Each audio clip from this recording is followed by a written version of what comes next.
यह कहानी एक साधु की है जिनका नाम था बालकदास। वह साधना के लिए पूरी तरह समर्पित थे, लेकिन एक रात श्मशान में बिताई गई उनकी साधना ने उनकी साधना जिंदगी को एक भयानक मोड़ दे दिया।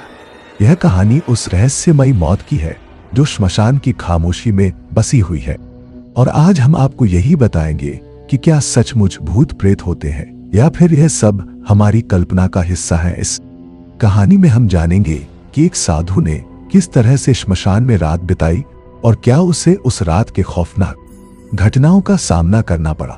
तो चलिए शुरू करते हैं श्मशान की इस डरावनी रात की कहानी। गांव का बुजुर्ग बालकदास बाबा, तुम फिर से श्मशान में रात बिताने की बात कर रहे हो। तुम्हें नहीं लगता कि यह तुम्हारे लिए खतरनाक हो सकता है? सुना है कि इस श्मशान में एक खबिस आत्मा का वास है जो हर अमावस्या को अपना शिकार करती है। साधु बालकदास बुजुर्ग, मैं डर से परे हूँ।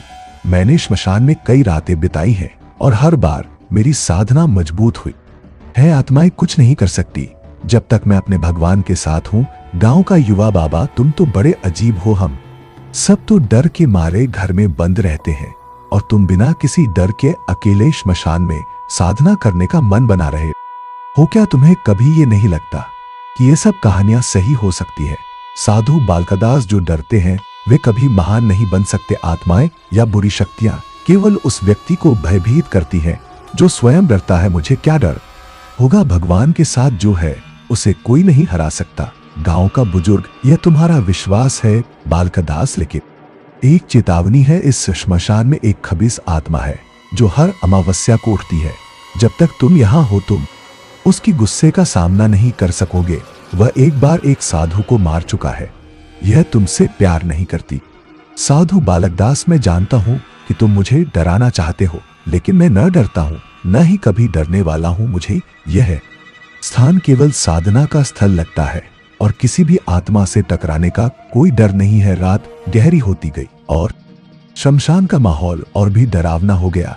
बालकदास बाबा अकेले ही श्मशान में पहुंचे। उन्होंने वहां एक चिता जलाने की शुरुआत की और चुपचाप अपनी साधना में लीन हो गए। आसपास की खामोशी को तोड़ते हुए सिर्फ उनकी मंत्रों की आवाज सुनाई देती थी।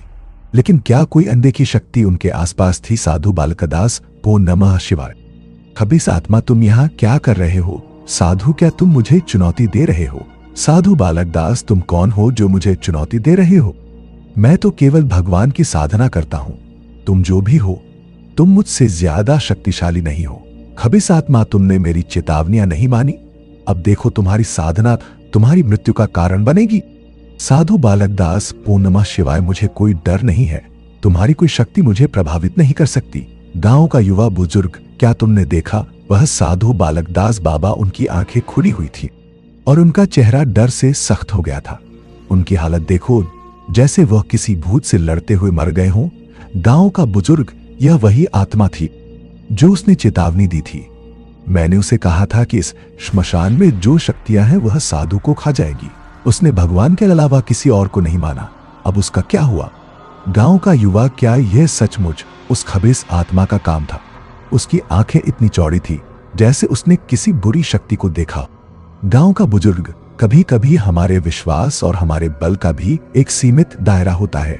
बालकदास बाबा का विश्वास बहुत मजबूत था, लेकिन जब कोई शक्ति हमें नष्ट करने का इरादा करती है तो हम अकेले उसके सामने नहीं टिक सकते।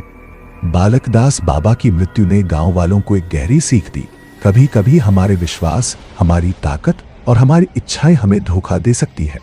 उस रात की खामोशी ने यह साबित कर दिया कि कुछ शक्तियां हमारे समझ से बाहर है। क्या आप उस साधु की तरह कभी श्मशान में रात बिताने की हिम्मत जुटा पाएंगे?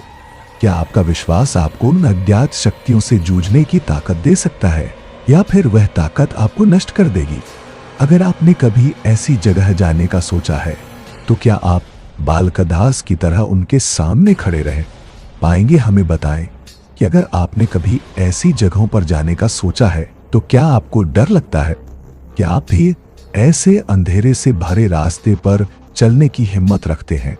दोस्तों, ये थी आज की कहानी। क्या आप ऐसी आत्माओं की कहानियों पर विश्वास करते हैं?